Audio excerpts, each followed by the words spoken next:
Bonjour à toutes et à tous et bienvenue dans ce nouveau JT. Nous sommes le vendredi 23 juin et voici les titres. Il faut préserver l'environnement. C'est une certitude et le Conseil municipal des jeunes l'a bien compris. En organisant la fête de l'écologie, ils tiennent à sensibiliser petits et grands sur ces enjeux.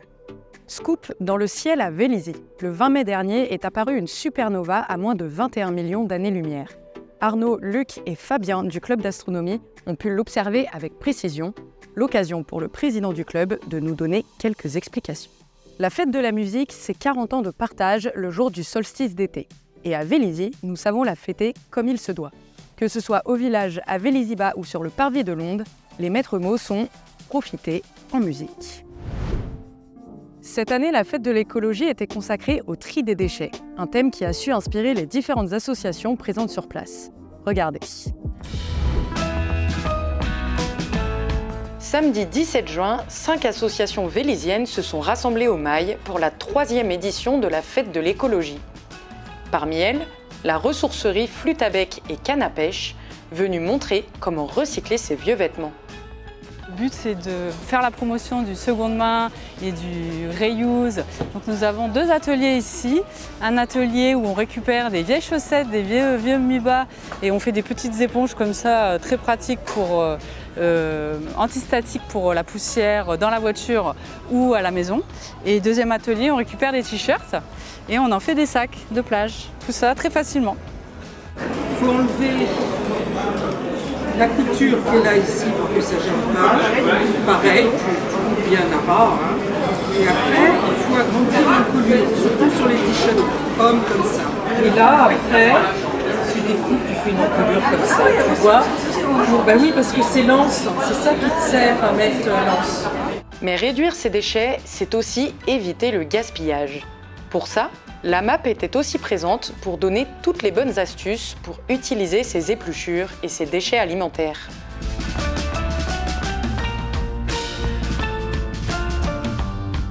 Au-delà de ces 2 associations, la fête de l'écologie, c'était aussi de la protection de la forêt avec Ursine Nature, de l'apiculture avec Biosphère, mais aussi de la technologie responsable avec EasyLab et son vélo smoothie.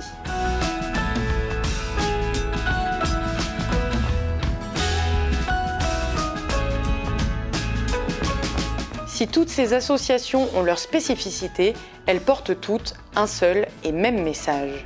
Le message le plus important, c'est qu'on est là pour transmettre des informations. On est là pour juste faire se rendre compte à certaines personnes que la nature, c'est pas une chose qui nous est due, c'est une chose que l'on a et qu'il faut protéger. Protéger la nature et notre environnement, c'est le vœu du Conseil municipal des jeunes qui prouve chaque année par cette journée que les clés de l'avenir de notre planète sont entre les mains de chacun d'entre nous. À l'heure où beaucoup d'articles prédisent l'apparition d'une supernova dans notre galaxie, Jean-Claude Dehove, le président du club d'astronomie, nous guide pour mieux comprendre cette éventuelle explosion spectaculaire.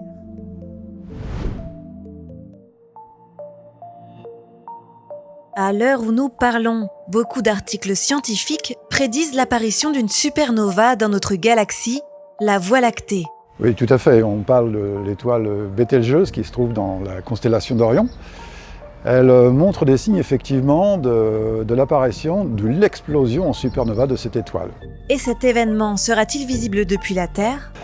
Cette supernova va briller comme plusieurs milliards de soleils. Elle sera visible même en plein jour sur une période de quelques semaines, voire quelques mois. Et cela va changer complètement la physionomie de la constellation d'Orion. Pouvez-vous nous donner une explication sur ce qu'est une supernova ? Oui, une supernova, brièvement, c'est la mort d'une étoile. Alors bien sûr, pas au sens où on l'entend pour le genre humain.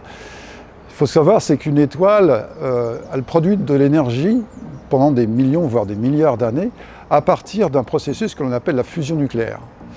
Et pour rester en vie, l'étoile consomme continuellement ce combustible nucléaire. Sauf qu'à partir d'un certain moment, il n'y a plus de combustible et l'étoile va commencer à gonfler, se transformer en géante rouge et finalement exploser en supernova. Et que reste-t-il de l'étoile après son explosion ? Après son explosion, il y a ce que l'on appelle un rémanent. Le rémanent, c'est les différentes couches de l'étoile, qui est composée de gaz, qui ont été expulsés dans l'espace à des vitesses relativement grandes, pouvant atteindre 1000 km par seconde. Il existe également au centre de ce rémanent ce que l'on appelle une étoile à neutrons. On l'appelle improprement étoile parce que cet objet n'a pas les caractéristiques d'une étoile. C'est un objet très dense, d'un diamètre d'à peu près entre 20 et 40 km, qui est très chaud, qui brille beaucoup, mais qui n'a aucun cas est une étoile. Il est très dense, à savoir que si l'on reportait le poids de cet objet sur Terre, 1 cm3 pèserait quelque chose comme 100 millions de tonnes. Ces événements sont-ils fréquents dans notre galaxie? Alors, dans notre galaxie, non. On peut avoir 3, 4, voire 5 événements de ce type. Peut-être plus, mais certains nous sont cachés par le centre de nos galaxies. Est-ce potentiellement dangereux pour nous terriens? Non, pas du tout. L'étoile Bételgeuse est située à peu près à 500 millions d'années-lumière. Il n'y a aucun danger pour l'humanité. Et ce phénomène de supernova peut-il apparaître dans d'autres galaxies? Oui, bien sûr. Les milliards de galaxies qui nous entourent produisent des étoiles massives qui vont terminer en supernova. Ce qu'il faut savoir, c'est effectivement, dans l'univers observable, ce type de phénomène se produit tous les 5 secondes. Vous, en tant qu'astronomes amateurs, avez-vous la possibilité d'en observer? Oui.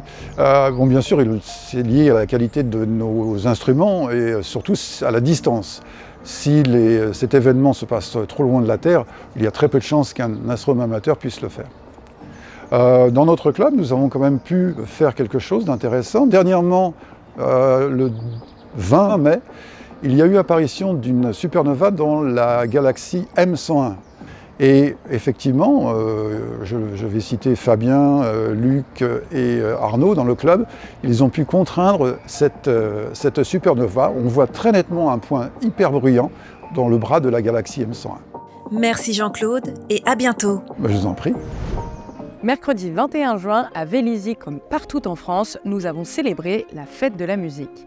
Et pour clôturer ce JT, on vous fait revivre l'ambiance juste ici sur le parvis de l'Onde.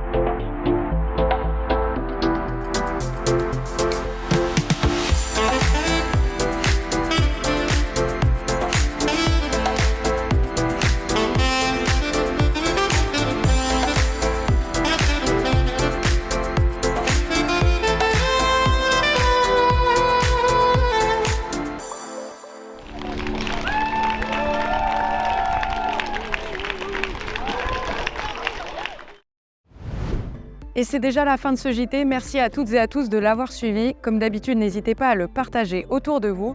Et d'ici là, on vous donne rendez-vous vendredi prochain, 19h, pour un nouveau JT. Salut!